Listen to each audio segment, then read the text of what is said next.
Yeah. Yeah, yeah, yeah, yeah, yeah, yeah. This is a conspiracy. Every time I say something critical about a player or a team, the very next time they play, they go crazy. Talked that sheet about Jordan Poole? Very next game, he drops 31. I highlighted Klay Thompson's struggles and expressed my sympathies on the matter. The very next game, he drops 35 off the bench. It's not just with performances in the game either. I made a poll asking people who would you like to see win a ring before they retire, and I included Carmelo Anthony in that group of players. Carmelo retired an hour later. And let's not forget the Pistons. Oh no, we can't forget them. I made multiple videos this summer saying they're on the rise. They're coming back. Detroit basketball is back. They proceed to break the record for the most consecutive losses. What's that smell? Oh, that's me getting burned at the stake by the very people I thought were my friends. You don't have any friends. Nobody likes you. If not for this video, this video is the only thing keeping me alive. If not for this video, I may have been deported off this planet already, sent to live on Pluto that's not even a planet anymore. And this man may end up sending me there himself.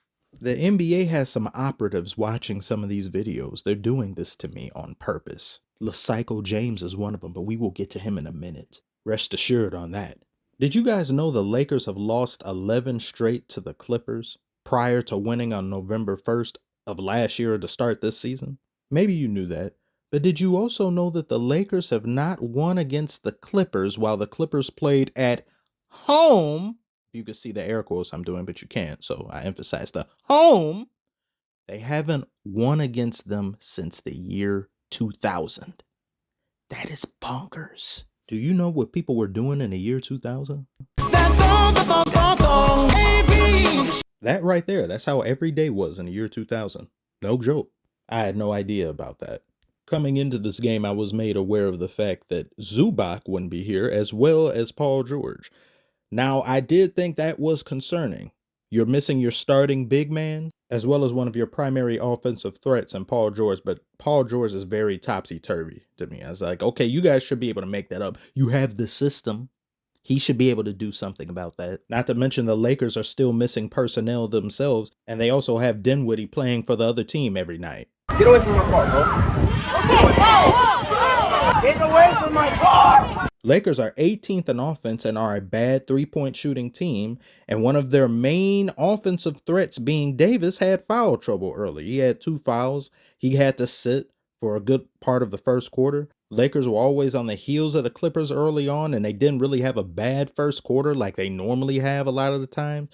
But the Clippers just took off, and they were able to mostly just stay in control of the game. Every time the Lakers got close, the Clippers went on a run. Lakers were 3 for 15 in the first half behind the arc. And even at the halftime show, ESPN's panel of different people that they normally have speaking upon the games, Kendrick Perkins and them were like, oh, the Clippers are just a better team. They're in a different league than the Lakers. They're this, that, and the other. And it was shaping up to be one of those games that you just expect the result because the result says on paper, the Clippers are the far superior team. So the far superior team is doing superior things. Then the third quarter happened and it was turnover city. The Clippers were extremely foolish with the ball. They were careless, sloppy play, multiple fast breaks. For the Lakers on the other end, Austin Reeves was just easily poking and prodding the ball away. Ty Lue used the timeout. Clippers got their ish together, and then they went on a run, primarily due to the amount of three-pointers they made. They made more three-pointers in the third than they did in the entire first half. You had some pretty solid ball movement all the way around from the Clippers. You had multiple people contributing. The system was being a system for good, racking up assists, running the offense. Kawhi continued his stellar play from the first quarter into the third quarter. And by the time the fourth came around, the Lakers started that sloppy, and the Clippers were up by 21 points. And I'm sitting here thinking, yeah, they're going to lose some of that lead a little bit, but if the Clippers manage to just stay decent, they should win this game. And then LePSYCHO activated. This is a good time to bring up and re-emphasize why I begrudgingly put him at number 2 for moments like this. I prey upon certain players' downfall. There have been plenty of times throughout LeBron's career that I've wanted him to win, but there have been plenty more times where I'm like, stop him, get him out, get him gone, and they can't do anything. Let me put what he did into perspective. He scored 14 points in 5 minutes. He had 5 threes in the fourth quarter alone. And he ended the quarter with 19 points overall scored. He outscored the entire Clippers team in the fourth quarter, 19-16. And he did so while guarding Kawhi Leonard nearly the entire time. I do not care that you guys didn't have Zubac. I do not care that you guys didn't have Paul George. You let one man outproduce your whole team for an entire quarter. A crucial quarter at that. The quarter that matters most in an NBA game, especially when it's close. That is unacceptable. After a display like that, the entire team needs to self-reflect in the waters of Lake Minnetonka. There is no excuse. Let's look at systematic failure. What is this bearded bozo doing? Look what he does. He's passing the ball to the opposing bench in clutch time. Look what other shenanigans he does. Look at Hachimura just sitting there wide open. He has his eyes on LeBron. They're trying to keep LeBron out of the paint. I understand that. But D'Lo passes it to Hachimura. He misses this. They're very lucky he misses that shot.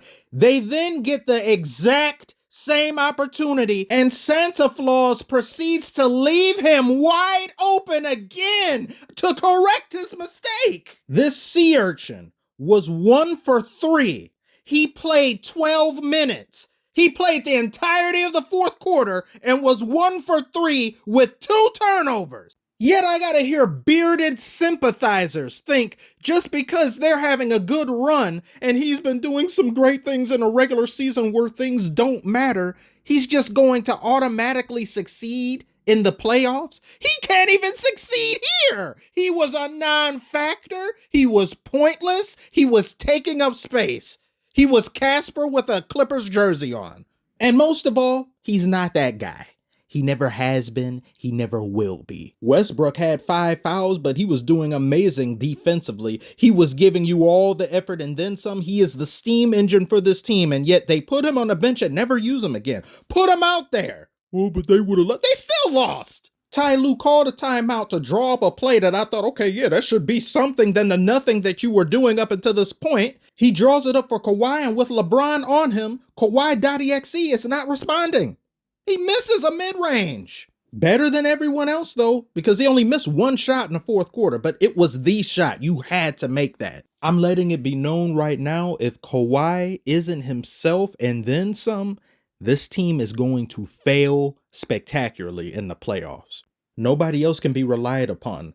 The system is only good in situations and scenarios that don't matter. Low expectation, low stakes, early in the game, that's when he did his best. But once you need him to clutch up, the lights are too bright.